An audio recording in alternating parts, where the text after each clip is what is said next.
সবাই চায় একটা ভালো জব, যে জবে টেনশান কম থাকবে, মাথার যন্ত্রণা কম থাকবে, এমন একটা জব সবাই চায়। আচ্ছা, জব বলতে আমরা যেটা বুঝি, জব মানে কি? আপনাকে অর্থের বিনিময়ে আপনাকে একটা স্যালারি দিয়ে কেউ আপনাকে সমস্যা বিক্রি করবে। সেটা 15,000 টাকার বিনিময়ে হোক, সেটা 20,000 টাকার বিনিময়ে হোক, সেটা 25,000 টাকার বিনিময়ে হোক, বা তার থেকেও বেশি। অ্যাকচুয়ালি জব বলতে কী বোঝায় জানেন তো? আমরা যেমন জবটা খুঁজি যে কম মাথার যন্ত্রণা থাকবে, কম টেনশান থাকবে, কিন্তু অ্যাকচুয়ালি জব এমন হয় না।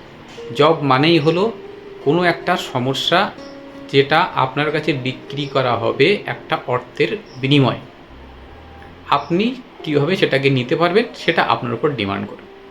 আপনি যদি মনে করেন যে একটা জব থাকবে, এত টাকা স্যালারি হবে, কিন্তু সেখানে কোনো মাথার যন্ত্রণা বা টেনশান থাকবে না, এমনটা কখনো হতে পারে না। কারণ আপনি কাউকে দেবেন মাসে 15,000 টাকা, 20,000 টাকা, 25,000 টাকা, বা তার থেকেও বেশি আপনি কাউকে দেবেন যে সেখানে কোনো টেনশান থাকবে না, বেশি কাজ থাকবে না, আপনি টাকা দেবেন? কাউকে দেবেন না। আপনি যদি কাউকে কোনো একটা জবে রাখেন না, তা আপনি তখনই কাউকে জবে রাখবেন যখন আপনি ভাববেন যে এই জিনিসটা এখানে একটা লোক না হলে আমার সমস্যা হচ্ছে, এই সমস্যাটাকে আপনি সলভ করার জন্যে একটা মানুষ রাখতে চাইছেন।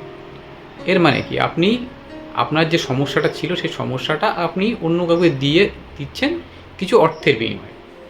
তো আপনিও যেমন জব করছেন না, এই জব হচ্ছে এরকমই যে আপনাকে কেউ টাকা দিচ্ছে আর আপনার কিছু সমস্যাও দিচ্ছে, যে সমস্যাটা সলভ করো, কিছু টাকা নাও। আপনি যদি এরকম ভাবেন যে আমি একটা জব খুঁজছি আর সেখানে কোনো সমস্যা থাকবে না, এটা কখনো হতে পারে না।